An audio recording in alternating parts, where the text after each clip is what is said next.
नमस्ते सबैलाई मेरो फेसबुकको फ्रेन्डहरूलाई र नमस्ते टासिदिले ख्यापुलाई। आजको भिडियोमा चाहिँ के छ भन्दाखेरि चाहिँ मैले एउटा अनौठो भिडियो यहाँ लिएर आएको छु र तपाईँहरूले यो बाटो आइरहनु भएको हो। म चाहिँ अहिले पपट तिनचुले र गुम्बा डाँडा भन्ने गरिन्छ यो जग्गालाई चाहिँ।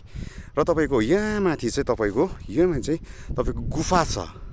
त्यो गुफामा चाहिँ होइन धेरै माथि छ भनेर चाहिँ म चाहिँ थाकेर त्यो माथि चाहिँ जानु पाइनँ, किनभने धेरै माथि भएको कारणले म जानु सकिनँ। र यहाँको भ्यू चाहिँ एकदमै दामी छ है, टुरिस्टहरूलाई चाहिँ लोभ्याउने खालको भ्यूहरू छ यो जग्गाको चाहिँ।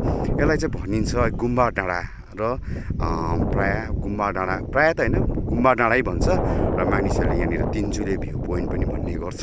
र यो जग्गा चाहिँ एकदम दामी छ है। ड्राइभर दाजुभाइहरूलाई सबैलाई थाहै छ यो जग्गाको बारेमा। र यो जग्गा चाहिँ यस्तो दामी जग्गा छ, यहाँबाट तपाईँको पुरा यो जग्गा तपाईँ यो जग्गा देखिरहनु भएको यो जग्गामा नाम्ची हो पुरा तपाईँको यो जग्गा यो डाँडामा तपाईँ देखिरहनु भएको यसमा चारधाम भन्छ। 108 फिटको शिवजीको मूर्ति छ है।